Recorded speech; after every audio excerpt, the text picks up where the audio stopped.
Wait, Anant, you should be able to record now. Yeah, I'm recording. I don't know. Wait, hold up, Jimmy. Or you might have to just make me a co-host if that's a possibility. Okay, I just gave host permission back to Steve though. I really shouldn't have. Steve just gave me. Wait, Brian, you're allowed to give me recording permissions, but not Jimmy. Wait, Screen I don't share. know how to give him. How do I Wait, text. If you click on like the three buttons up Oh next wait, to never his mind, never mind, profile never pic. mind. I got it. Oh, perfect. I got it now. Yeah, You can do it awesome. now? Yeah. Yeah. Okay, cool. Um, right. Everyone's able to see this? Yes? Okay, cool. So no issues here. Awesome. We'll get started. So yeah, thanks again, Brian, for the nice, very kind introduction. I'm Jimmy, or James. I did Extemper for 4 years at Bridge in New Jersey. And we're going to be talking about substructure generally and then how we can apply it to give our speeches, some personality and make them pop and showcase knowledge. So here's our table of contents. We're going to go over basic substructure at first, just because I know there's varying familiarities with substructure and extemp in this camp. And then also it's good to have a refresher. We'll talk about the Toulmin model of argumentation, common forms of substructure, what unified analysis is and how it compares to layered analysis. Then we'll talk about some logical fallacies, and then we'll do some practice at the end. Okay, so the first thing is basic substructure. So what is substructure, right? So it's basically the way you design each of your 3 points in order to answer a question, right? So substructure is framing an argument, right? Your point, your tag is your argument, and you have to introduce new information that provides context to that tag with sources and stuff like that in a way that's easy for people to follow and understand, right? And then how do you demonstrate your knowledge of a topic and connect it to your question? So again, you got to make an argument in a logical way within a very limited time frame. And so substructure is your answer for doing so. So there's 3 parts of substructure. There's the A subpoint and the B subpoint, and then the impact. Some people like to call it the C. I just usually go with an I in order to indicate impact. So the A subpoint generally, right, these are all generalities, they're never certain. It's talking about the status quo, right? So questions you can ask yourself are, what is happening right now? What background do I need to understand your point? And what events or places or people or ideas are essential to this, right? So give information about the present or about the past or anything I need to understand how this information will eventually answer my question, right? And that's what the B subpoint is, right? In one word, it's the change. So what information or event changed the status quo in a way that helps me answer the question, right? So what piece of information can I bring in now that helps develop what I brought in before and that helps me answer the question, right? So I could give a point about, the importance of farming in India, right? But then what is that change or how does that apply to a question about Indian politics or the Indian economy, right? That's the B subpoint, tying information into the question itself. And then you have the impact. And fundamentally, the impact is answering the question, why does this matter, right? And so you should have 3 P's you consider when you design an impact, right? People, prosperity, power, in that order, right? You want to tell me how your point will impact people's lives, or how it will impact their economic livelihoods, prosperity, or how it influences power dynamics, whether it's within a country or in international relations. And you can also drop some rhetoric, do something that makes it memorable or funny or clever, right? But the biggest thing is that it's often neglected, right?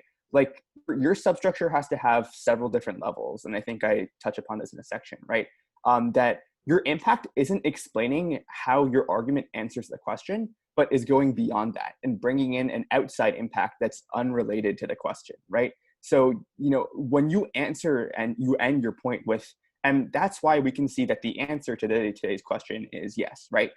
That's a sign to me as a judge that you didn't fully understand the importance of an impact, because the impact is supposed to be something else entirely, right?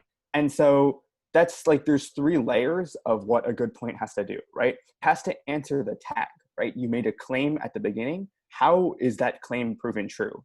Then you have to relate that claim back to the question, right? So how is that claim proven true in a way that also answers the question? And then also, how did I also manage to bring in an outside impact that makes sure that my judges and audience understands that my point is beyond just being able to answer a question. So next we'll talk about the Toulmin model of argumentation, which is basically something you guys are probably familiar with under a fancier name. It's claim warrant data impact, right? The basics of argumentation. So we'll go into it in a second. Fundamentally, this like top section with like the aqua arrow and the yellow arrow are the most important part, right? A claim, right? Your argument, something you want to prove true, right? And then you have data that supports it. And then you have a warrant that ties that data into the claim, right? So data is the information you provide, warrants the logical reasoning. Qualifiers and reservations are not crucial in order to have a good, like a sound argument, but they're good to have additional nuance when you create your arguments and when people look at them. And obviously impact isn't on this diagram, right? Because you don't need impact for a sound argument, but you do need one for a memorable argument. So, you can live without it, right? That's why the impact is the section that people always forget, because you can still have an argument that makes sense. And, even in plenty of out rounds, right? When people run low on time, on the national stage and stuff like that, if they can't fit it in, the impact is the first thing that ends up going. But you do want to aim for it as much as you can. So how does that apply in Extemp, right? So when you think about claim data warrant impact, you're probably thinking like, oh yeah, I can see that fits in the point, right? Like claim is the tag. And then the A subpoint is the data. What information supports my claim? The B subpoint is tying that data to the claim. So that would be the warrant. And then obviously the impact is the impact, right? Not much explanation there, right? But while each point should follow the Toulmin model, right? The Toulmin model should also be in each subpoint. So I have this diagram of like Russian nesting dolls, right? Because, like on a macro and then a micro level, right? You want to have sound arguments that follow the claim data warrant impact model. Or you can forget the impact for the subpoints, but follow that model, like even within your A subpoint or your B subpoint and your impact. So for example, in my A subpoint, right? Even if you really aren't thinking about it, like you have a claim you're making in your A subpoint, right? So say, for example, I have a question about the divisions within the Democratic Party, right?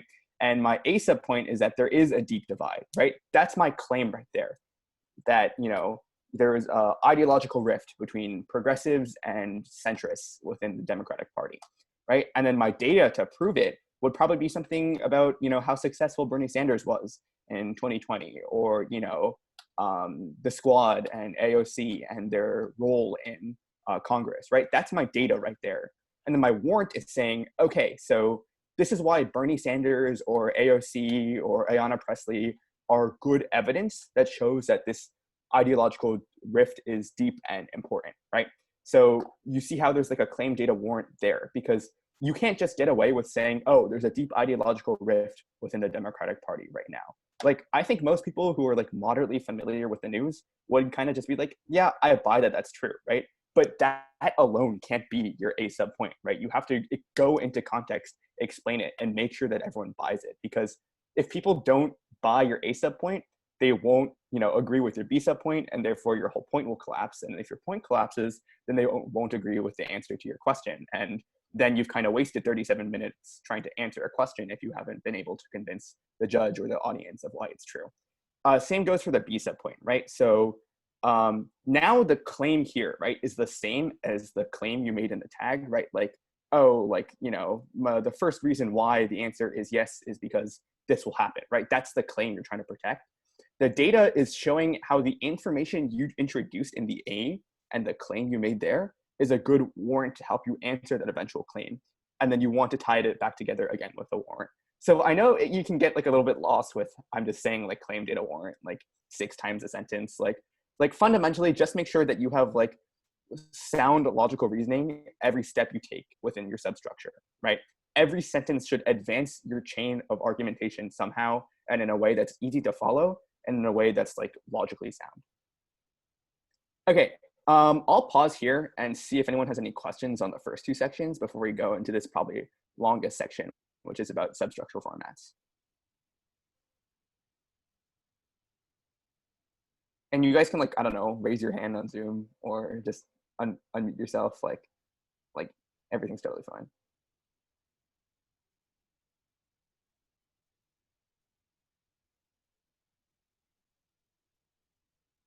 Okay. Seeing no questions, we'll just move on to the next section, which is about substructure formats and how to pick them. So these are more specific variations on status quo change impact, right? Which is kind of like the underlying like all-encompassing substructure, right? That's what substructure basically is. These are different ways that you can kind of implement that into a speech. We're going to talk about 6 kinds. There's definitely way more than 6 kinds of substructure out there. These are just 6 of the most common ones and ones that are useful to talk about. So the first one is example impact, right? And so people usually tend to think of this as kind of like the novice format, right? And there's a reason why, because this doesn't follow the status quo change impact model. In fact, it's kind of like a mini status quo change impact, because each of your subpoints is just an example that proves your claim, right? So your A subpoint and your B subpoint are basically independent here, that you're going to argue that something is true by looking at 2 different case studies, right? And they have to be well developed, right? So the thing is, because you have less time in order to develop each of your like claims within the A subpoint and the B subpoint, this is generally not the best format, right? That's why it has a reputation of being a novice format, because you get less time to like develop like a long chain of logical reasoning that allows you to get more nuanced and more in depth and showcase your knowledge more, right?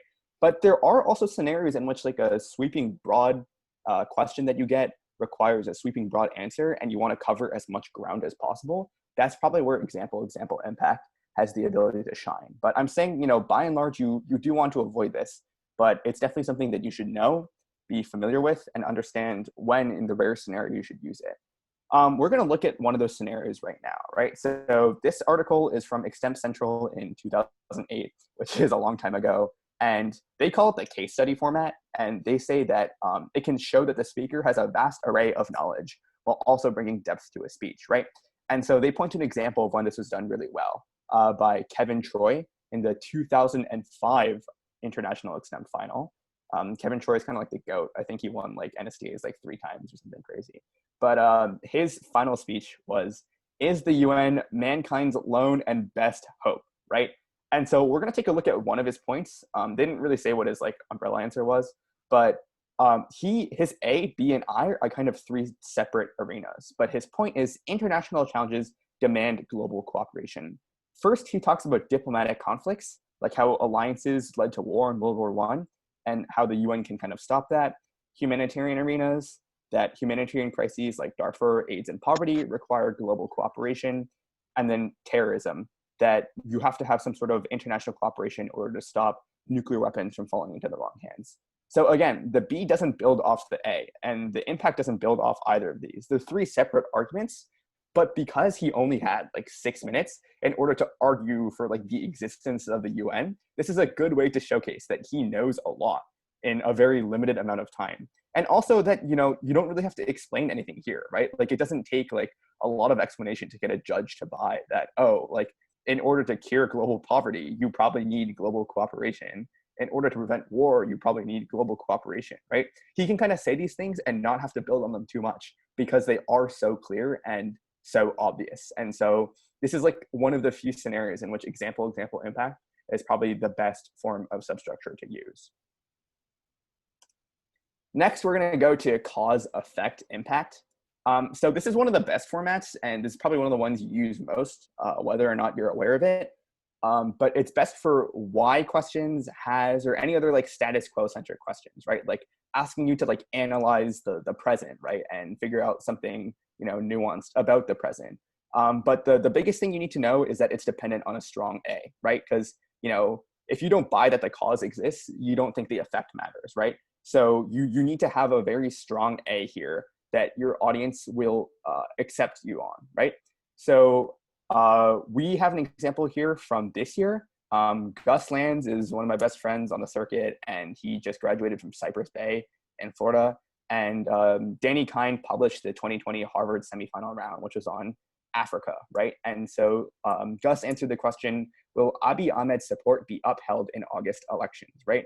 And so he argues yes, and his point is that Abiy Ahmed appeals to vulnerable populations, right? So he's the president of Ethiopia. You know, he's known as a reformist. He won a Nobel Prize for his foreign policy. So he's running for re-election, right? That's the context that he gave in the introduction. And so he argues in his A, right, the cause, Ahmed has taken steps and promoted reforms that help give the Oromo an ethnic group and then women more power in politics in Ethiopia, right? That's his cause, right?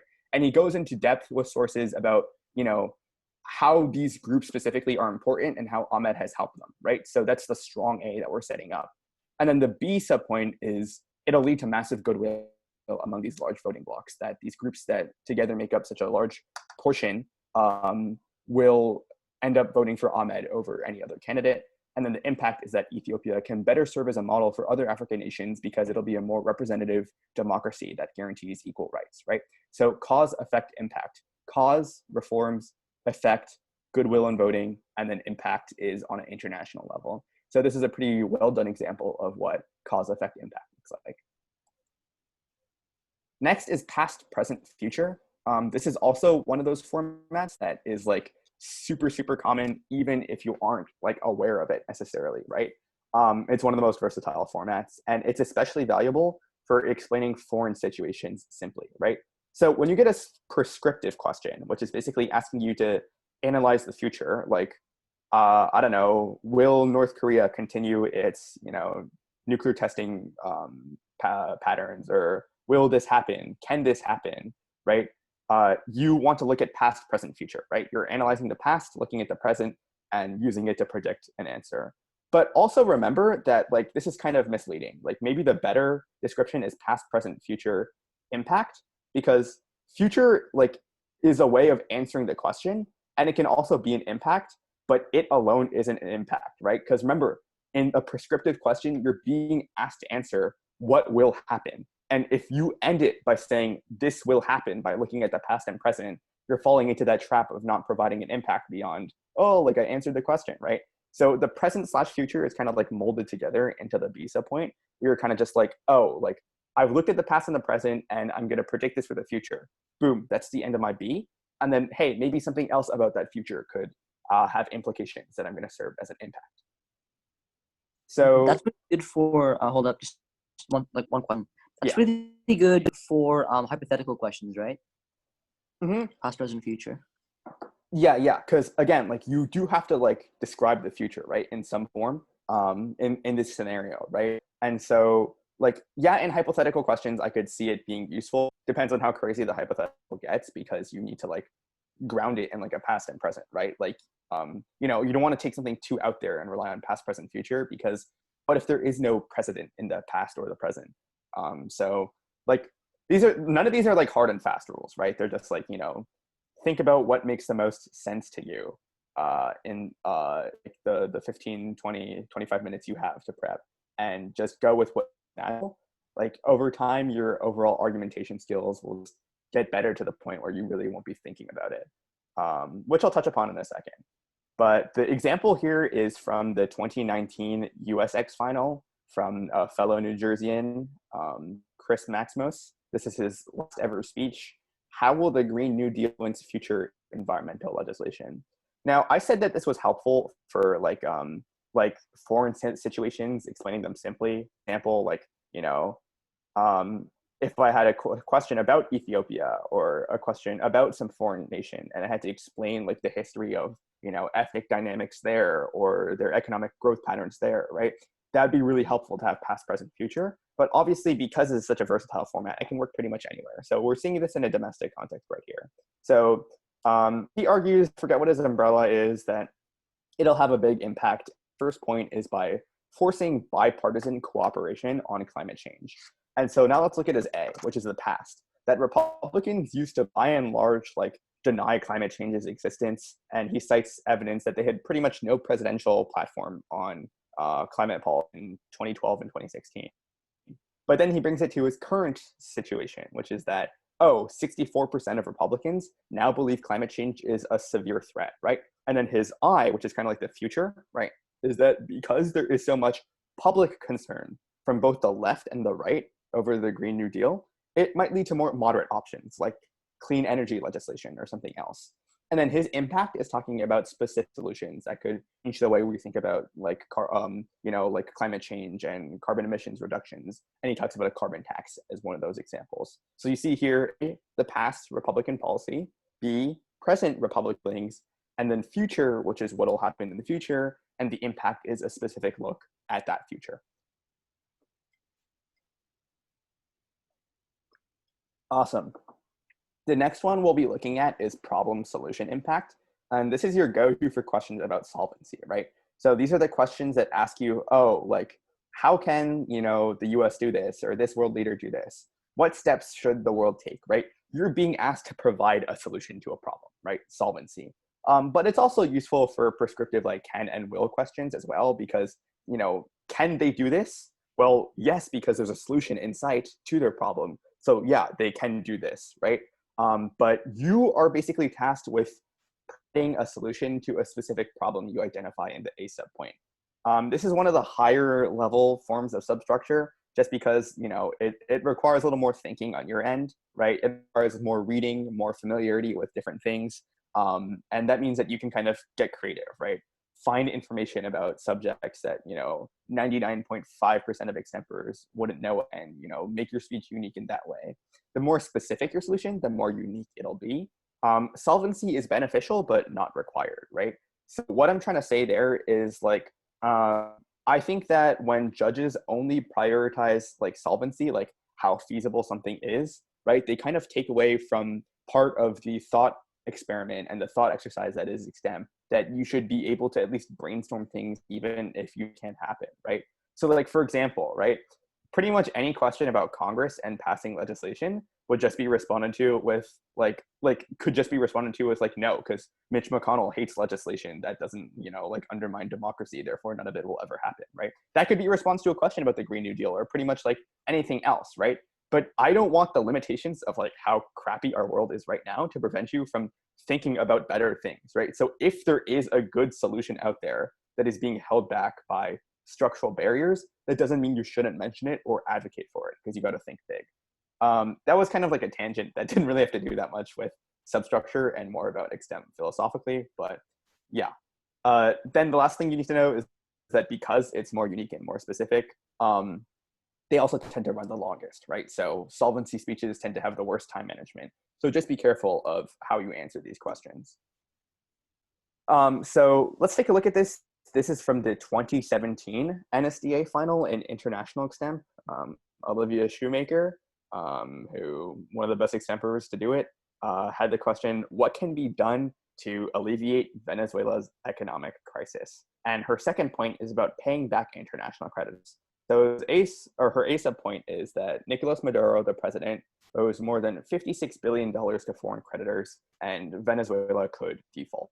And then her B sub point is that the International Monetary Fund and other organizations could benefit from a debt restructuring, and Maduro would benefit too. So then the impact is that it improves his international reputation, right? So again, Olivia Shoemaker really had a decent understanding of what the International Monetary Fund is and what it does and in what scenarios it steps in. So that's that kind of like higher level, like big brain knowledge you want to succeed in solvency questions on the highest level. But notice how in the A, we set up a pretty clear problem that, defaulting on your national debt is never a good choice. But the B is, okay, so here's what could happen. And she adds this level of solvency to it as well by explaining that it would be beneficial both for like the international community, like the IMF, and also Maduro, who would get political leverage. So she's saying it's a mutually beneficial situation, which adds like credibility to this idea that it can be done, right? And then she has an impact. So that's a pretty specific solution and a pretty well explained one in a way that showcases her knowledge and also seems pretty credible, even though obviously 3 years later it hasn't really happened. Okay, fifth format is theory application impact. This is probably the one that kind of veers away from the status quo change impact section the most, because in this sense, like the status quo is kind of like the visa point, it's the change. You're figuring out how something abstract applies to your specific scenario. So this is pretty versatile. It works for pretty much any type of question, right? But it's also a pretty higher level, right? Like I'm pretty sure even hearing the word theory like scares like extempers, right? But it does allow for more creativity. With that being said, every time you hear higher level, you also know that it means more reading. You need to be somewhat familiar with political and economic theories. that doesn't mean they have to be complex necessarily, but that, they have to be like a theory. So that doesn't mean you have to be able to read like, the Oxford Handbook of Political Theory, right? But theories can be simple things, and we'll touch upon that in a second. And also the application must be grounded and clearly applied, right? So don't bring in a theory for the sake of bringing in a theory, right? Like, this isn't like lit. Like, you can't just be like, oh, like Marxist theory, and then like bring it into something that's like not Marxist at all, right? And then your judge will just be like, why did you introduce that difficult to explain extraneous context that doesn't help your speech? They also tend to run long, right? Again, another byproduct of being very specific and being very creative is that it takes time to explain. So another important point, right, that I mentioned before is just that like theories don't have to be complicated. So we'll look at an example right now. So this is from the same Extemp Central example from 2008. They were asked, is Nepal's young democracy developing effectively? And the first point is that the government failed to instill institutions necessary to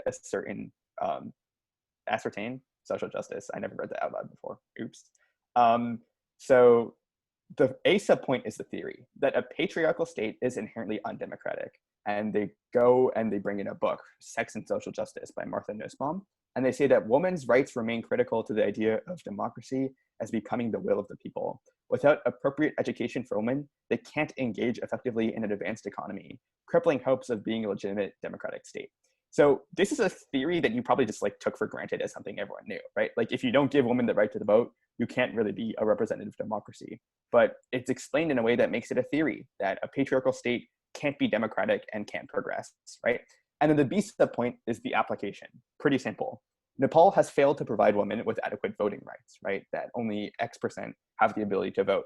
And so resultantly, women are poor educated, perpetuating a cycle of them being unable to be educated, unable to advance the economy, unable to advance their own political rights, et cetera, so on and so forth. So again, like, this isn't a complex theory whatsoever, but it was still able to be brought in and explained in a way that makes the author or the speaker sound really smart and is also very easy to understand. So like last week, like me and Brian talked about, he sent me an article in January about this belief that there is no such thing as like a swing voter, but elections are merely based around, turning out your side more aggressively than the other, right? That's a theory. That's pretty simple to explain, that in our polarized environment, there is no such thing as someone who actually flip-flops from side to side. Like, that doesn't require you to have like gone to college to understand how that might be true. Or another one I read a couple of months ago was that some authors believe that every crisis in America is caused by generational divides. And that's why they happen about once every 80 years, right? So 2020, crisis. What was 80 years ago? 1940. What was happening in 1940? A world war and a Great Depression. 80 years before that, 1860, a civil war, right? So they're arguing that like every time like a generation has to transition power, there's always going to be chaos. And so that's what we're seeing right now with, I guess, like boomers and like Gen X and millennials, right? So again, that was not difficult to understand. I explained it in probably like 20, 25 seconds. If you can find a good application for it in a speech that helps advance your argument, like, wow, do you sound smart by bringing in that like, theory. So don't think too hard, right? But also make sure you're reading. Jimmy, Yeah? you want to have gassy citations though, right? Not like Oh. what your Uncle Joe thinks at Thanksgiving, but like that's a good opportunity to bring in really good citations, right? Absolutely, absolutely. So notice here that it was a book that was brought in, right? Sex and Social Justice, right? Books usually have theses that center around, if not theories, like principles. No one's reading 50 books a year for Extemp. No matter who pretends they aren't. So learn to get good at skimming, learn to get good at reading synopses. Sometimes I think tournaments will ask you to bring any book you plan on citing like with you as a physical copy. So just make sure that you have that consideration in mind. But yeah, just like cite university authors, cite book authors. Gassy sources. Just make yourself sound super smart, and it does not have to be that complicated. So Okay. Yep. if you wanted to learn more about theory, like where would you go about like doing that? Yeah. So again, like don't go to like theory handbooks. Just read the news. Read like moderate to high level sources. So I would say like think tanks usually have like good arguments for like a specific principle. You know, the example I got with the 80 years generational divide was just from the New York Times, right? Brian, your article is from Politico, right? Or like some sort of political newspaper, right? Yeah. Politico will probably have good examples. Yeah, it was. You know, so like think about what logically makes sense, and then like find like online articles that kind of like support it, or just like get into the habit of reading for like 30-45 minutes a day, and you'll just randomly like find things that you eventually will kind of become comfortable with, and kind of like find these like intellectual ideas all across the internet that you can then cite in a speech. We'll also be doing book drills too as part of our labs eventually. So we'll get together like a list of books and have each person read like a synopsis on a different one, and then just like type like the core thesis of it in a couple important facts. So that could help too. You guys are nice. This year at my school, I made my kids all actually read a book. So okay. The sixth and final example is premise, rebuttal, impact. Again, pretty versatile, works about anywhere, but it requires a familiarity with what people commonly believe, especially about politics, right? So your A subpoint would be acknowledging the other side and giving it credence, especially if it's popular or it's, you know, the mainstream conception, before you argue against it in the B, right? And basically what that is like saying that you can make your argument more memorable by challenging a common perception, right? And it doesn't have to be that complex all the time, but like this is basically status quo impact change, except you're looking at the status quo from the opposite of the perspective that you're actually taking, right? I have this disclaimer here at the bottom, which is that you give two sides only on issues that can be analyzed, right? Like your job as an extemper, right, isn't to always just be like, oh, like let's look at both sides, you know, right? Like, you know, in a speech about Black Lives Matter, like you don't want to spend like 45 seconds, you know, kind of being like, oh, like some people think that systemic racism like doesn't exist. Like you don't need to give like those perspectives like a mouthpiece, right? But it's only when like it actually advances your argument, and when there's a legitimate argument against your side that you want to challenge because you disagree with, that you want to use this example, right? I'll touch upon more about that in the logical fallacy section, but yeah. So this one isn't available online because it's just a really memorable practice speech from a couple years ago that apparently I used in my GMU final, according to Steve last week, but I have no memories of that round whatsoever, and that's probably for the better. But yeah, so my friend gave a speech, should the US end its arms trade with Saudi Arabia, right? And his actual answer was no, right? So this is probably like a speech you guys are like, you know, or at least the crisis in Yemen you're moderately familiar with, and the US's role in supplying weapons that have killed a lot of civilians. So when he said no, I was kind of like, what the hell, right? But his first point is that it results in greater civilian casualties. So he's arguing that this common perception that US arms in Yemen result in mass suffering. I don't know if like the word perception really fits it because it's true, right? You know, it's just a fact. But then he argues against it in the B by saying that if the US stops trading arms to Saudi Arabia, they'll just buy more Chinese and Russian weapons, which happen to be less precise and, you know, poorly engineered, more faulty. They point to examples where like they kind of went haywire. Therefore, there would be more accidental deaths and less, you know, preciseness, right? So it wouldn't actually alleviate any civilian suffering, is what he argued, right? So in the end, you end up losing Saudi Arabia, a crucial ally, but you're also not helping improve the lives of the people of Yemen whatsoever, which is why he argues against it, right? And I'm disclaiming, like adding a disclaimer that, you know, I don't know if this is true, right? Like by and large, I still think we should get out of, you know, like Saudi Arabia's arms dealing and out of Yemen, and that this is not supposed to be some sort of underplaying of, you know, the massive humanitarian crisis there, but that the sources he cited at the time did make it like a logical speech. Like I bought it, right? And 2 years later, I still remember it, right? So, you know, this is an example of a speech using premise, rebuttal, impact to maximum impact, to be something you're just kind of like, wait, what? And you can't really forget. And if you can make the judge go, wait, what? And then have them buy your argument completely, you've done a good job. So that's an example of premise rebuttal impact. Okay, that concludes this long section. I think I have the number 3 twice, but that's okay. So That's does not the anyone? worst part about the slide, Jimmy. This is your theory about. Oh yeah, this is my experimental section. Yeah, we'll get to that in a second. But does anyone have any questions on any of the 6 categories we covered before? Yeah, just one general thing I wanted to ask. Is it typically better to use the same substructure in all points within your speech, or is it totally fine to just use different substructures based on what's natural for the point?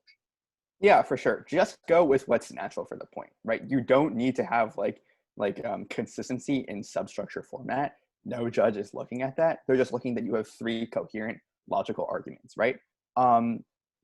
Obviously, like some situations will lend themselves more to some certain types of substructure, right? For example, if you aren't answering a solvency question with solutions, you're probably doing something wrong, right? And this is a trick, right? I remember my freshman year, right? I would get a question like, "Oh, what should the U.S. do?" And I'd answer it with, "They should do this," and give 3 reasons why they should do it. Yeah, no, you're looking for solutions in a solution-based speech, right? So obviously think about what feels natural, but know that when extempers who have been doing this for several years, when Steve goes out there and he gets his question, right? He isn't thinking in his head, he's not multiple choice selecting which category of substructure is best. He just writes the points and they will just naturally fall under one of those categories 95% of the time, right? The most important thing is just remember status quo, change, impact. And then once you've gotten into the groove of writing points, right, things will just come to you naturally and you won't need to consciously think about what type of substructure you're using. Just make sure you're using one that answers the question.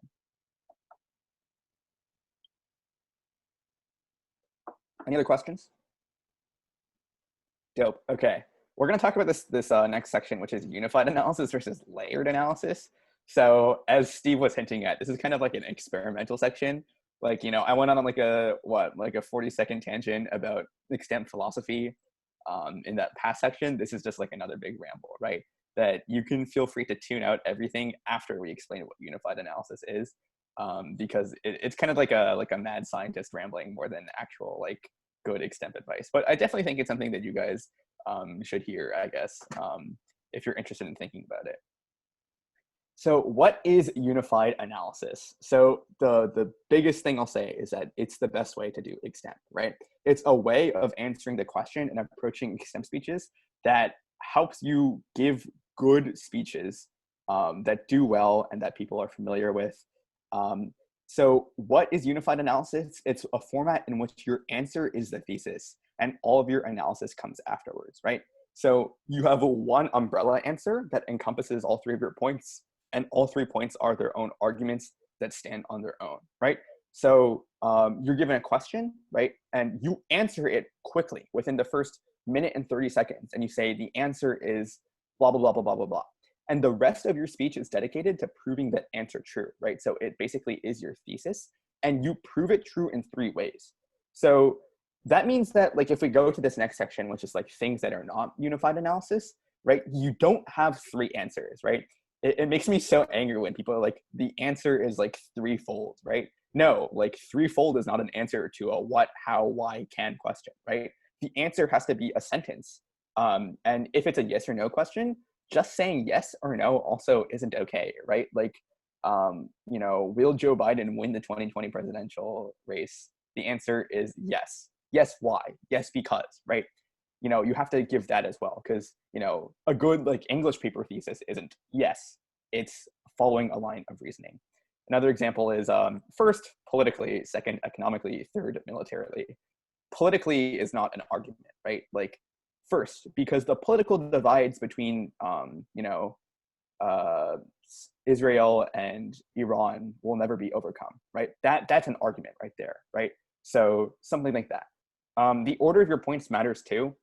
Make sure that you're giving your most important point, putting it first, because even though you're supposed to give the same amount of time to all 3 points, when people run long on points, it's usually not the 3rd point, right? It's the first point. So make sure that if your judge zones out, right, halfway through the speech, that they heard your intro, which is the most important part, and then your most important point as well. And also, if you introduce context in your first point or your second point, you can build upon it in your third point, right? That all of them are supposed to be independent arguments, but still, like if you bring in some information, some very specific, topic in your first point, and you don't have to explain it again in your third point, which means that you can use it to a greater, more specific extent there. So that's something to consider as well, right? So just know that with unified analysis, you want to have your answer as a thesis. This is something that a lot of extempers make a mistake of doing because they kind of just like answer the question in kind of a haphazard way without using it as the driving point for their speech. Okay, layered analysis. Yeah, this is kind of where my advice has zero like backing whatsoever. I've never done this in a speech. Brian has once in a hypothetical scenario, which you might want to share again in a second. But basically, what happens if your point is too complex, right? And so you want to use layered analysis, which is where your 3 points set up for one answer only. So point 1 would be your context, point 2 would be your link, point 3 would be your actual answer to the question. So last week, someone was like, is this just kind of like a giant theory application for impact? And I was like, yeah, pretty much, right?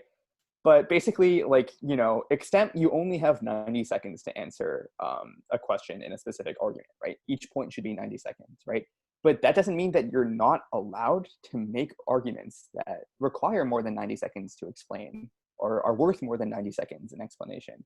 If it's a simple argument and you can boil it down to 90 seconds, don't drag it on because that will also annoy your judges, right? But I'm saying that I don't want you to be limited in your ability to think big, again, by extemp's structural barriers. I have a question. Yeah. So this is just like one massive point being your entire speech? Correct. Does it sound dumb? Yes, because it is. But let me keep on going. So this is something I was told not to do from the beginning of my freshman year. I'm going to tell you guys not to do it too, for the most part, unless you see that it actually fits.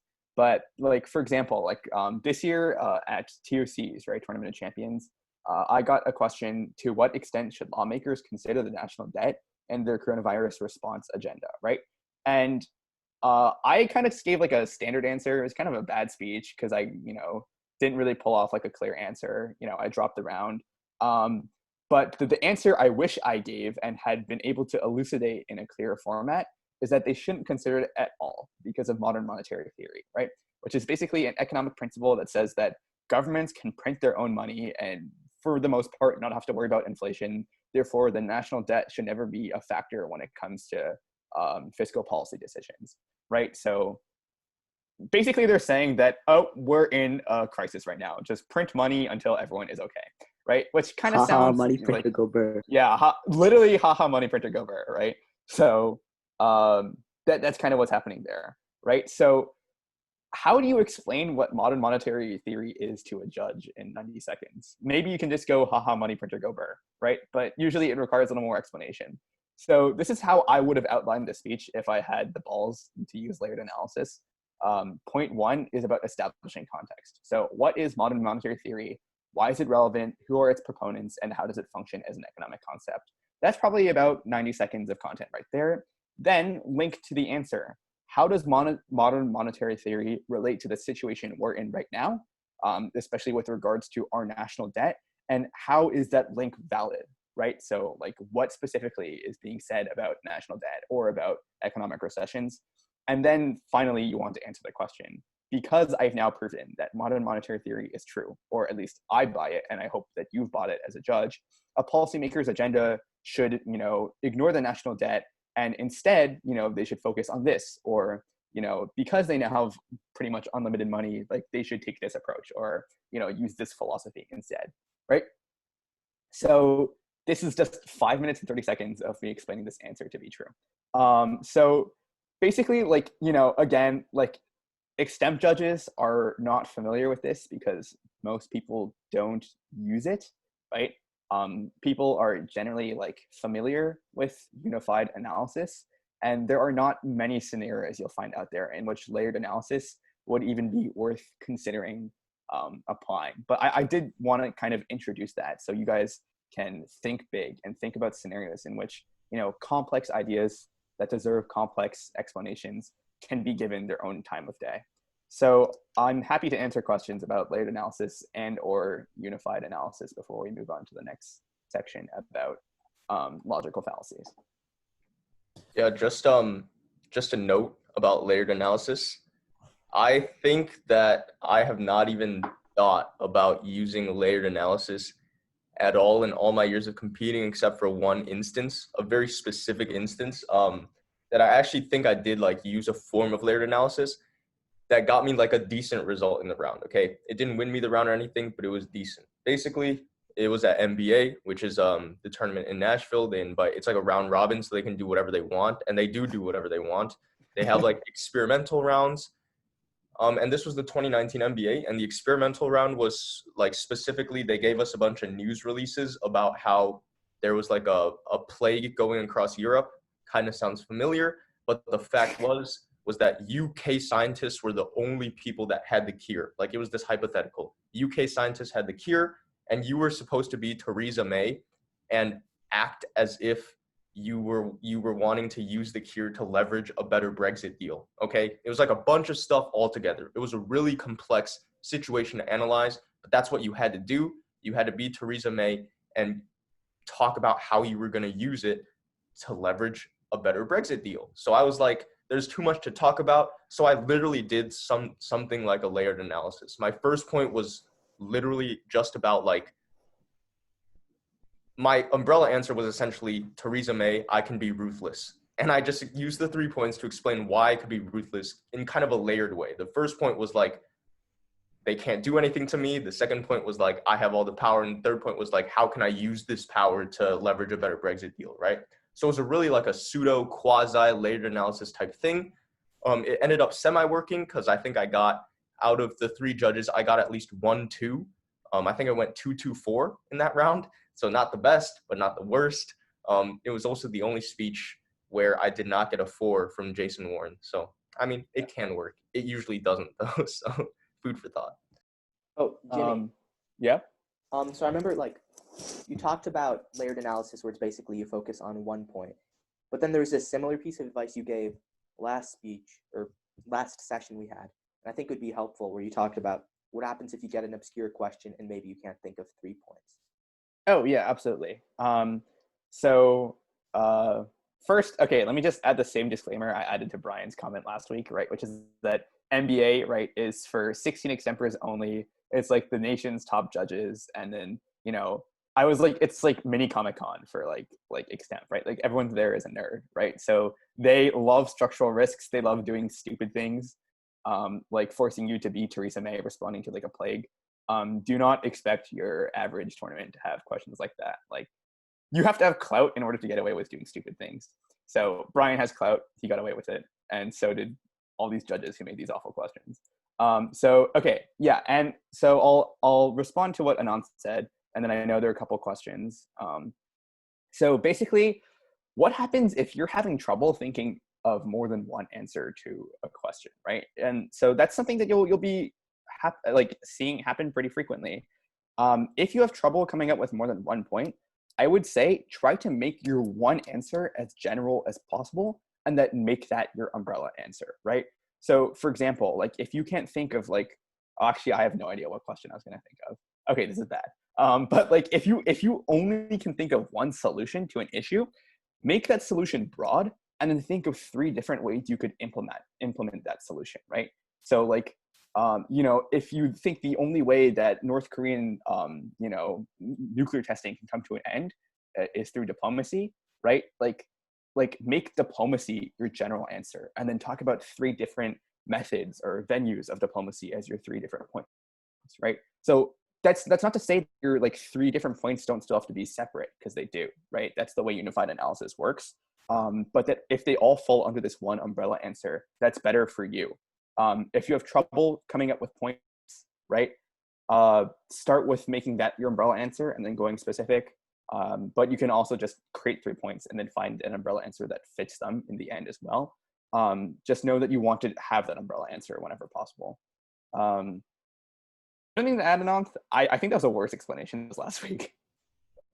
I can No, talk I about think that a I bit. think that was pretty good. Yeah. Oh, Brian, you want to Brian, hop go in? ahead. Yeah, I would just give another example. Like, for example, like if they ask you like a what steps question or how can question, for example, let's say how can the U.S. government effectively combat the opioid crisis? Okay, let's say that's the question, and you're going through your brain, and the only thing you can like your draft umbrella answer might be like the government needs to propose more progressive legislation, right? That's a really general like standard thesis. Okay, they need to get more progressive legislation. But let's say the only thing in terms of legislation you can think of is like the government should decriminalize opioid use, okay, something like that, right? Because decriminalizing drugs generally brings it down. And that's like, I can't think of any other legislation. Just make that your umbrella. Just say like, the government needs to decriminalize opioid use or drug use or something like that, and have that be your umbrella. And then you can have 3 reasons why that would solve the problem, right? So that's something that I think could work if you can't think of like 3 different pieces of legislation that the government could propose. That's like a stopgap, I would say. I would push back and say that you still want to provide 3 solutions whenever possible, how can speech, but that in 90% of scenarios, I think that you can get away with it, right? That like, I would say most extempers never like know how to solve like a solvency question, right? Like, Well, no, most, I think you could yeah. effectively argue like a broad piece of legislation showing like why it solves the entire problem. like if your 3 points talk about like it solves this, this, and this, you can talk about like this like effectively solves the entire problem at hand, right? Yeah, Especially if you frame it that way. Yeah, I really think that I'm like, I don't think I can't think of how many times I've actually come up with 3 separate solutions for how can. I almost always come up with one solution and then support it in 3 ways. Oh, really? Okay. Yeah, I don't do That was not the way I was taught, but clearly it worked for Brian. So yeah, go ahead. Okay. Another thing I think would be useful is, so you talk about like what I call the ABC substructure, you call like the ABI, right? And it's useful to have an impact unrelated to answering the question. So how do you do that in a way where you can still have this clear narrative and not detract from like your analysis, if that makes sense? Yeah, for sure. Okay, so again, right, like the whole point of the impact is that you prove why it matters beyond the scope of the question, right? So I think last week, one of the examples I gave that I took out this week for time's sake was like, I had a question, what steps can the Labour Party take to better challenge Boris Johnson and the Conservatives in the United Kingdom, right? And so the answer I gave was that they need to like figure out, like, basically like get their shit together, right? Implement internal reforms. And the first point was about anti-Semitism, which is basically that like Jeremy Corbyn, the former leader of the Labour Party, which is kind of like, you know, the left party, like Democrats, you know, relatively progressive in UK. You know, a bunch of like members of the party, including Corbyn, the leader, kept on getting away with saying things that were like vaguely anti-Semitic dog whistles, and sometimes like blatant like anti-Semitic stuff. They would just like never apologize and never clarify for it. And then it's like, okay, like I hate like conservative politics, but I also don't want to like sit here and let you get away with anti-Semitism. So a bunch of like people like quit, right? And so the answer is that you fix that, right? Like you fix that by implementing internal reforms, by, you know, improving transparency, right? And why is the impact of having reforms on anti-Semitism a good thing beyond helping them challenge the Conservative Party, right? Like obviously we should care about like bias and discrimination beyond what it does for us politically. So that kind of became the impact there, right? That they're able to, you know, maybe better extend relations to Israel, or better capture, I guess, like, you know, Jewish diasporas across like Europe, right? So notice how that doesn't quite answer the question, but it was still important to include to give a broader context to why anti-Semitism is an issue in Britain and beyond, right? So the thing is that sometimes you can kind of like get caught up in it and kind of forget what your point was, right? Like your judge shouldn't like take away from your point, like Britain can improve relations with Israel. Like, no, that wasn't the point of the point. The point was, how can they better challenge the Conservative Party? So it's a balancing act between extending your impacts and making sure that your narrative is still clear, right? And that's why the impact usually should be relatively short, right? Maybe like 2 to 3 sentences, like kind of like a more extensive like statement of significance. you need to signpost very clearly to your judge when you're giving your speech that you have answered the question. When I say these internal reforms can help the Labour Party, appeal more to people all across Britain against Boris Johnson, boom, that's my answer right there. And then you kind of just like, not as like an aside, but also not as your main focus. Like, and when you consider that, the Jewish population in Europe is only growing at a time in which anti-Semitism is rising all across Europe, Britain can serve as a leader rather than a follower when it comes to preventing bias and making sure that, they're preventing discrimination or serving as like a safe haven, right? So that's me just being like, oh, like, and also this, right? Instead of being like, my main point is about like issues across Europe when it's clearly like a domestic UK politics speech. So that was like kind of like a little bit rambly, but the whole point is that don't let it take away from your answer to the question, but also make sure that it's not just answering the question.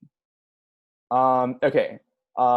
I don't know how long Peter has had his hand raised, and then I also see that there's a question in the chat. If I can pull it up, can I? 1 second. I can read it to you if you want. Oh yeah, from Same. Okay. Peter, you want to go first? I actually don't know how long you've had your hand raised. I just saw it. Yeah, okay. I have like 2 questions, but they'll Sure. be quick. The first one's like general substructure. Have you ever like so like for the ABC or ABI format, it's like generally you want to source at least once for each of those, but have you ever been in like a time where it's like appropriate for you to have like a B link that's not necessarily sourced but like almost purely logical? And like is that appropriate in each?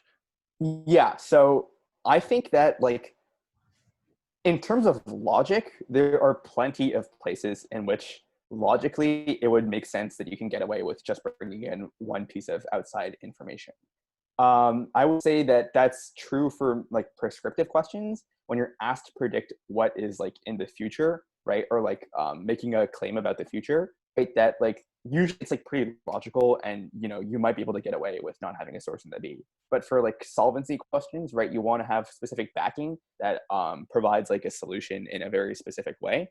That being said, like if like you can get away with not having a source in the B, still cite a source in the B, because like what percentage of judges out there that do extemp, like so many of their ballots are literally just counting how many sources you have and then giving the one to the kid with the most sources. So if you don't need it, have it just in case because it makes you sound smarter, right? So like you can get away with it, but why would you, right? Don't is my answer. I think the question was more centered around like if you can't find a source, you're on a time crunch. To which I would say, yeah, like typically what I do is like the B is the area where like I will like most likely just bring my own analysis and talk about like logic based off of my A, which could lead to my like C or impact, right? As you brought up. And since I have sources for both of those, pure logic is able to carry me through those. Yeah. That being said, I've never had a speech where like all 3 of my points are like that. So just be aware of that. Right. It's a clever way of doing it to make it almost seem as if you have a source when you don't. So like, let's say in your A point you have a source. You're like, according to Nobel Prize-winning economist Paul Krugman. Your B point could be like, and extending Krugman's logic to its like logical conclusion. I know that's redundant. And then you could just have your own analysis in there. But you see how that's a little bit clever, and it almost seems as if you're citing Krugman again. I think that's another way you could do things. Right. I'll just expand on that really quickly and just be like if you're having trouble finding a source for your B, right, just have 2 sources that explain what your A is, and then like you can kind of make it so that like it sounds like you're getting your analysis from somewhere when you aren't, and you're not like actually like lying, right? So like for example, like you're explaining something, you can't find a source for the B, but you're like, but the Wall Street Journal elucidates on July 5th of this year that like this has happened and its impacts will be tremendous. And then you just go into your own analysis, right? And like it's not that it didn't come from the Wall Street Journal, but it still sounds like you have some sort of like backing from it. Like Extemp is about creating your own analysis. It's not about like being able to like regurgitate sources. So like I don't feel like bad like morally about doing that. It's about creating your own sources while getting away with this like source minimum that you need to be required as legitimate for so many judges. Also, if you're just looking at clever ways to stretch out your sources, I was told that you can cite the New York Times as the International Herald Tribune. So if you ever catch me saying that, really talking about the New York Times. Not recommend. I do books not recommend. to apply theory, political theory. That's always helpful if you can't find a recent source. The CIA World Factbook literally has crap about every single country that you can name, like even the most obscure ones out there. So those are some different like ways that you can be smart about it. You can also extend your citations. So maybe once you cite it as the New York Times on June 17th, but the next time you cite the author specifically. So like Joe Johnson on like December 17th. Oh yeah. Another like do is that like yeah, what Anand said there, especially at the end, right? Like if like the Guardian has featured an article from like a University of like Oxford professor, you cite the Guardian the first time, and then you're like, but as professor of politics at Oxford University explains, like Right. Okay. okay, we're learning you how to like BS sources. Yeah. Don't lie. It's a Right? little Like, it's unethical. fine. It's fine.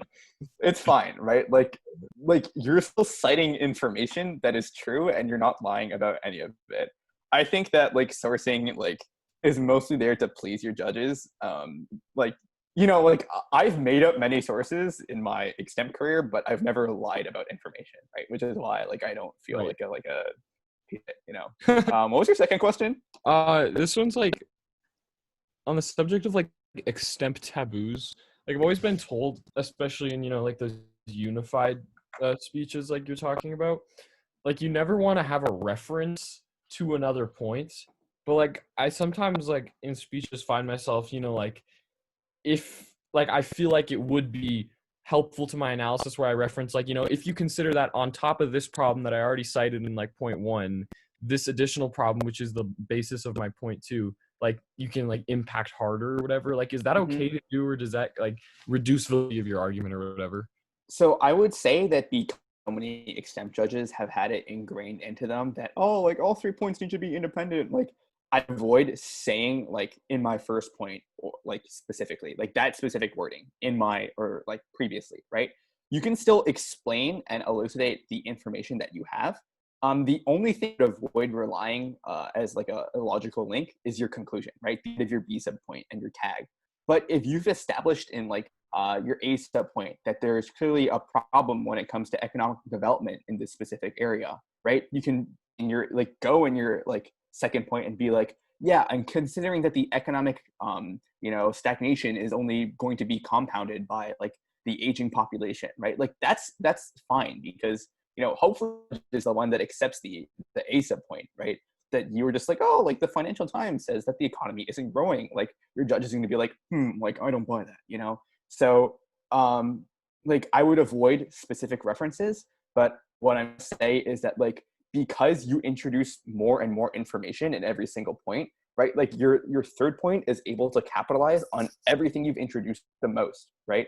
And sometimes when you have speeches on more obscure topics, right, you need to make your intro short, right, to like make it like feel natural, right? So you end up spending like half of your first like point, like your A sub point in your first point is just more explanation of like, like the political situation in this country or like the way like their government works and stuff like that. So the A sub point then, or like the first point is kind of like stunted by the fact that you have to introduce new information, whereas your later points aren't stunted information that you have to introduce because hopefully you've introduced all of it already and you can just add more specific tidbits to serve your purposes, if that makes sense. I think the thing there is like judges will oftentimes get confused as to like assuming that the impact your second point, the one where you reference your like point previously mentioned, relies on your first point's impact. So as long as you really separate those two out without mentioning like my blank point, as Jimmy just said, I think like that's a great way to develop your impact and like weigh it even more. But like make sure you really separate those two out and leave no like confusion about whether one relies on the other. Oh yeah. One more thing, you're already impacting out to the thesis, and all three of your points ideally are tied into the thesis. So it's almost like this implicit thing where I guess you don't really need to like say X plus Y is going to lead to the thesis because you're already doing that when you have your 3 points under that blanket. If that makes sense. That was a little bit more clear in my head. But. Yeah. And another piece of advice, this one is stolen straight from like Kay Rollins, one of the best examples. But if you can like find a very concise way to like signpost your points, right? like it'll work to like insane effect, right? If you can categorize every point into like 2 words, right, and repeat them over and over again, right, whenever your judge hears those words, they'll think that it's your point. So for example, you're BSing a third point about economics, even though your second point was pretty much the same thing. But if you like tag it in a different way and repeat that specific like way of tagging it over and over again, like you just say the words monetary policy over and over again, right? Like, and like your judge like will usually like buy it, right? So it's about framing your points in a way that make them distinct, even if there aren't as many differences. Even if they are different and you use the same language to describe both of them, some judge is not going to understand the difference in you. So you need to have distinct language for each of your points in terms of your word economy and in terms of the way you frame them. What Kay does to like super good effect, this is her like, I think it's her 2018 GU final, where she won as a sophomore, and she basically like made like alliterative phrases for 3 reasons why like there shouldn't be encroachment in the Middle East. And like in her like conclusion, she was just like, oh, we thought that the answer was no. First because of like this, second because of this, and third because of this. And each of those were just like 3 words long, and they all like were like alliterations. And like the judges, like you could literally see them just be like, wow, like at the end. I think she like, I don't know, she did really well in that round. It was like 1-1, 2-2, 1 or something. Okay, and then quickly I'll respond to Same's question, which is like in the American-Saudi arms dealing question, what would the overall thesis sound like? I don't know because I don't remember the other points, which may sound odd, right? Because you know, like I have no idea how I should probably stop swearing because we're being recorded. I have no idea how he managed to like make 3 different arguments as to why the U.S. shouldn't sell or should keep selling arms to Saudi Arabia, right? But like the overall answer would be something that like encompasses this idea that it wouldn't like reduce civilian suffering, right? Along with the other 2 points in like a single way that's like all encompassing. So like just find a general answer that ties all your points together, I guess, is my explanation. But I wish I remembered what the actual umbrella answer was. So sorry. Okay, any other questions? These are good questions. So like in that example, like studies, like so like you mentioned, like you can use like different implementations of certain like of like the same policy, sort of, but different implementations as 3 separate points.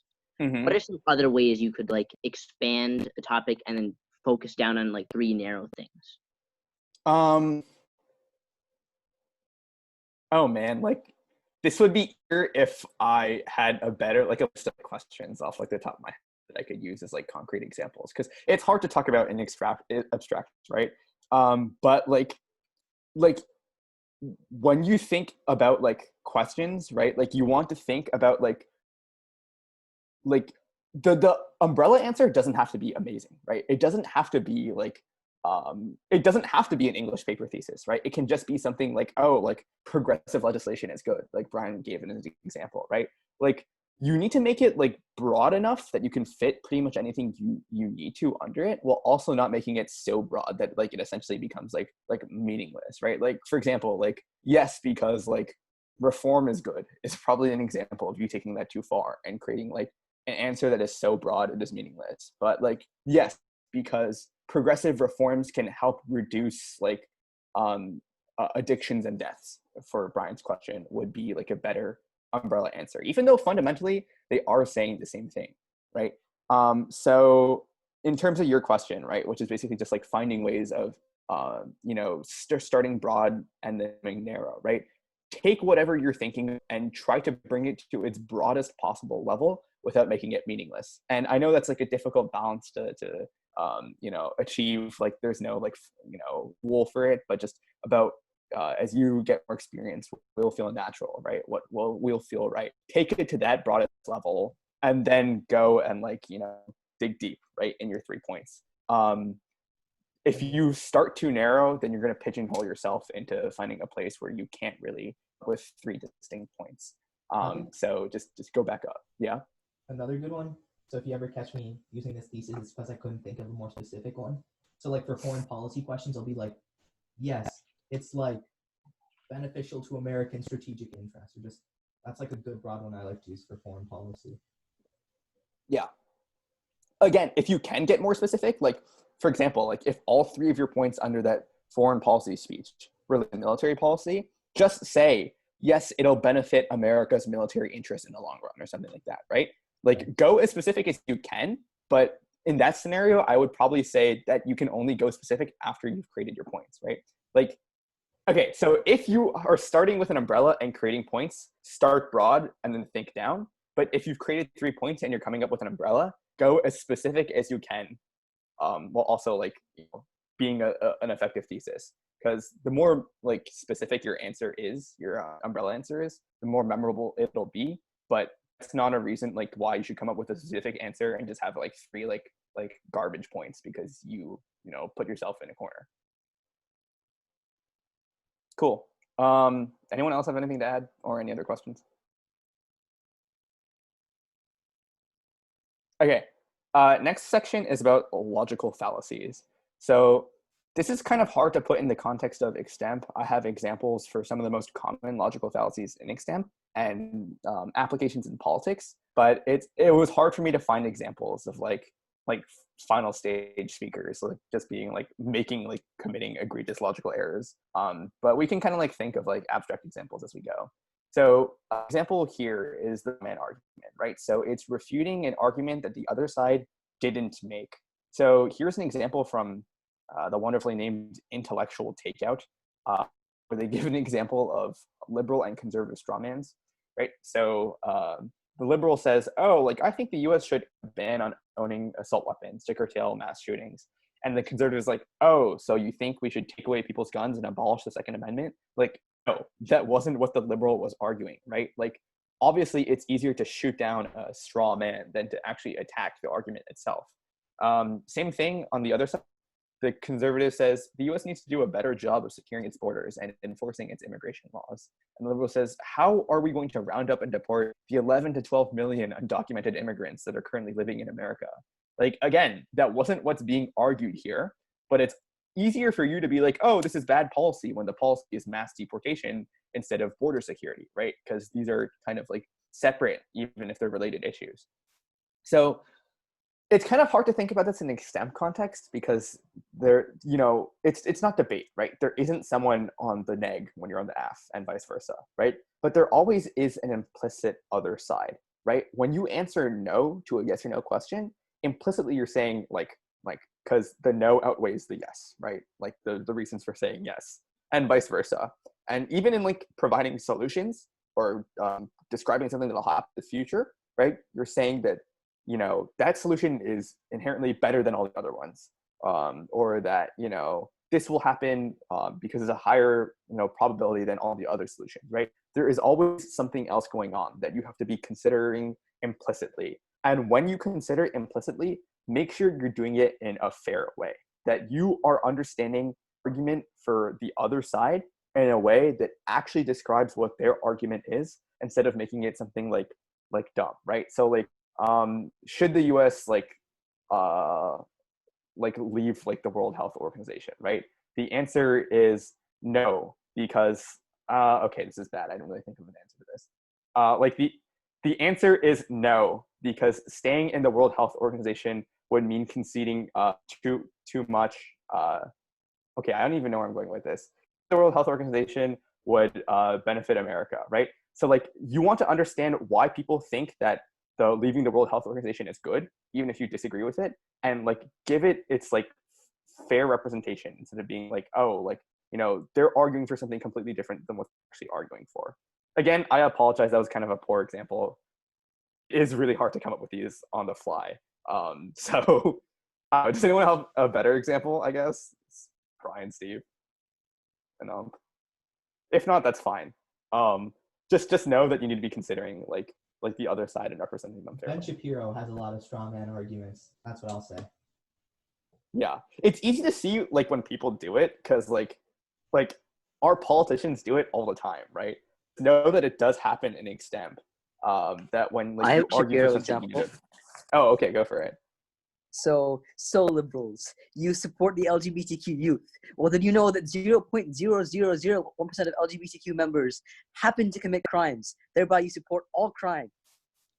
Yeah, like that I think is an example of a hasty generalization, which I'll get into in a second, right?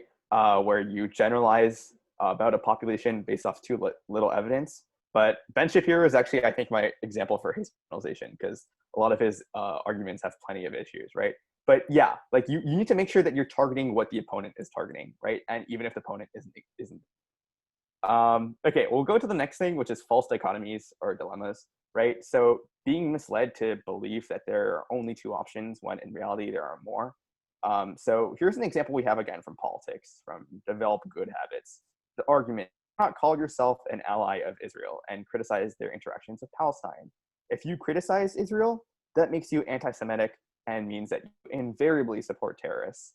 But that's not true dichotomy, because there are more than two possibilities than just fully accepting Israel's military presence and activity without question, or being an anti-Semite, right? There's obviously room for nuance, for alternate possibilities in these scenarios, right?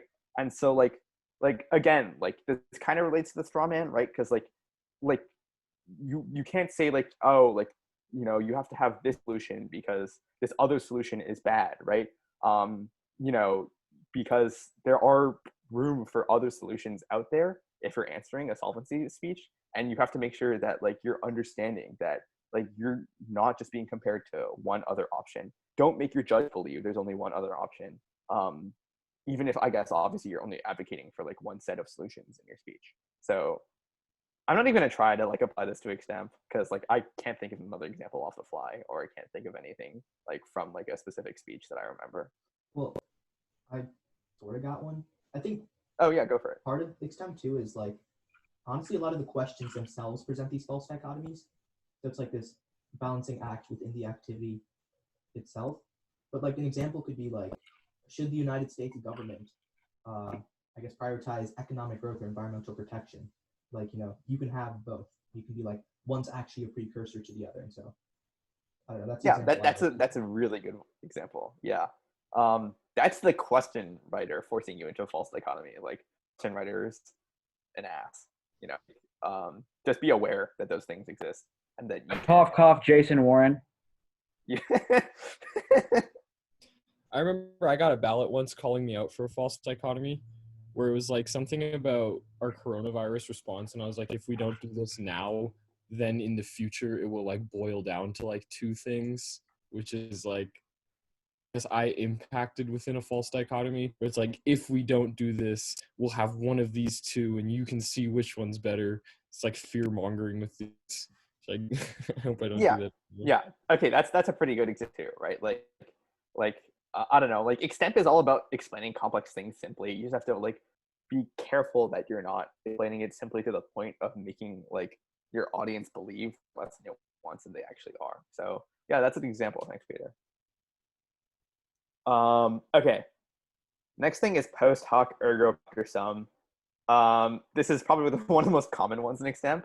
This is a conclusion that assumes that if B occurred after A must have caused B. So we'll look at this example from our dear leader, Donald Trump.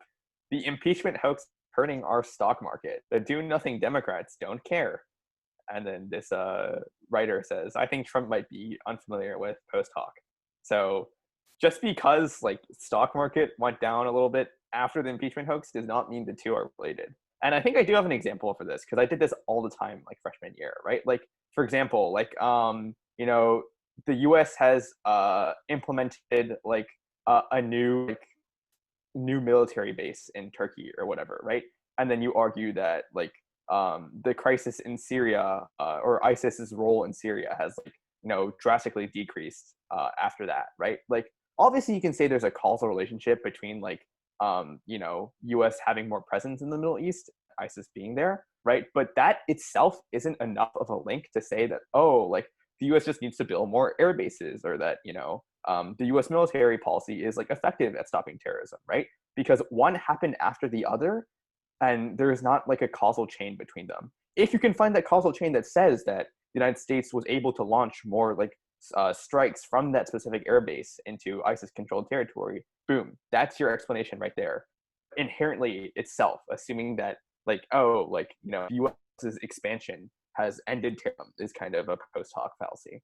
So that's like one example, but just know that like when you set up your A set points and your B set points, your A is the status quo, your B is the change, usually something that happened afterwards, right? Find the causal link between them instead of just arguing that like A caused B and committing the post hoc fallacy. Okay, hasty generalization, boom, our boy Ben Shapiro is back here. A fallacy in which a conclusion is reached but not logically justified by sufficient or unbiased evidence, right? So it's relevant for her foreign speeches just because people tend to like try to boil down like the history of Nigeria into like 90 seconds because they need to familiarize like a American audience with it, or just like any like niche issue, right? That like people aren't familiar with. Like you want to tend to like oversimplify things when maybe you can't. So Ben Shapiro, this is a domestic example, gave a speech for pro-life and said that he donated money to charities. Audience member asked him, "Have you donated to Planned Parenthood?" "No, they kill babies. They kill 300,000 unborn children a year. They're a baby genocidal nation." But that's a hasty generalization fallacy, right? They're saying that Planned Parenthood is nothing but a baby genocide machine, when obviously like it provides other services as well, right? So in the example, I forget who gave it. I'm sorry, I don't have like the Zoom like thumbnail thing in the corner. Whoever gave the example about the LGBTQ community and violence, that's another perfect example of hasty generalization, right? Like, I've met like one like trans person and he was violent, therefore, trans people are a menace to our society and shouldn't be given rights. Like, no, like that's just bad like logical thinking. So just be aware of like how quickly you come to conclusions. I don't expect anyone here to be biased against like LGBTQ persons, but about like issues you don't know much about and about issues where your judge doesn't know much about, that it is very easy to fall into oversimplifications and, reach conclusions about like, oh, like there was one terrorist attack in this area of the Philippines, therefore this entire Filipino island is riddled with violence. Like, that's not something you can say. So yeah, originally I was going to include something about the bandwagon appeal, which is kind of like something is good because it is popular, right? But that doesn't really like happen too much in Extemp. But I just did want to add as like a quick anecdote that like just because something popular does not mean it's good. And the biggest scenario which it kind of like sort of applies to Extemp is that when you like are asked to predict things that'll happen like in terms of policy or elections, right? Something being popular isn't a reason why it'll happen necessarily, right? And I know that's different from it being good, but you can't say that, oh, like Joe Biden will win the 2020 election because the polls say so, right? Like your job as an extemper is to go a little bit deeper and kind of be like, oh, like, Joe Biden will win the 2020 election because he is excelling in terms of his appeal to older white voters above the age of 65, right? And talk about the underlying reasons why Trump has lost that demographic and Biden has gained it, right? Like, don't use polls as a justification. Like, popularity itself is not enough, but look at the underlying reasons for popularity as like explanation for your speeches. So that's kind of like ad populum or bandwagon appeal, but not quite really, which is why I didn't give it its own slide. Okay, so that's the logical fallacy section. I know I stumbled a couple times when it came to trying to think of examples, right? But like these are, there's plenty of others out there, right? Like ad hominem is another big one where you basically attack a character, right? Like I don't really think anyone here has an issue of like insulting the other extempers in the room around them, right? Or like, I don't know, maybe if you don't like Rodrigo Duterte, just make sure that you're criticizing him for his policies and not because like he looks funny or whatever, like stuff like that. But these are the most common ones I think that you would run into as an extemper when it comes to making, committing fallacious arguments in your own speeches. So does anyone have any questions on this? I do have one more fallacy I think is useful. Yeah, sure. It's the is-ought fallacy. Like it cuts both ways. So like as Jimmy said, don't let like the crappiness of the real world constrain you. Like in a question like, how can the United States address this problem? Don't let the fact that, most of our politicians probably wouldn't enjoy the solutions stop you from proposing what would probably be the best for the United States. And it cuts the other way too. Like, just because, for example, our policymakers should adopt more stringent regulations on our environment doesn't mean that they will. So it falls both ways in terms of the is-ought fallacy.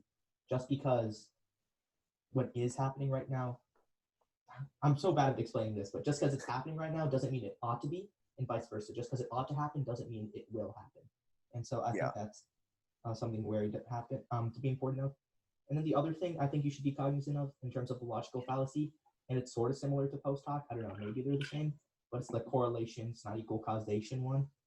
I think a good example of this was like this video I watched from ASAP Science.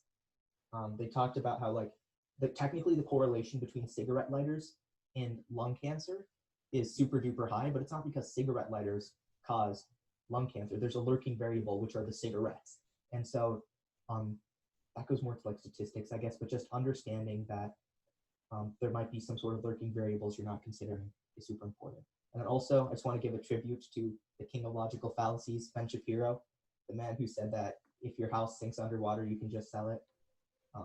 Oh yeah, have you watched that same video? Yeah, it's interesting. The comments. I don't know why people support him, bro. Just to build off what Anant just said, can I give an example really quick? Yeah, like go ahead. what you said about the should and will happen. Like in 2016, there was a question at a local, at one of my locals that was like, will Hillary Clinton win the presidential election? And then my friend prepped a speech that was like, essentially answered, should Hillary Clinton win the presidential nomination, like presidential election, and went ahead and talked about her policies and stuff. That's not the question. Answer the question. Don't answer what you think the question should be. Facts. Or not for Hillary. Jimmy. Yeah. If I recall correctly, last time this was like the last actual section of like content, and the rest is like more drills and stuff, right? Yeah. Okay. Can I stop the recording then? Yeah, go for it. Yeah, I'll just run through what the drills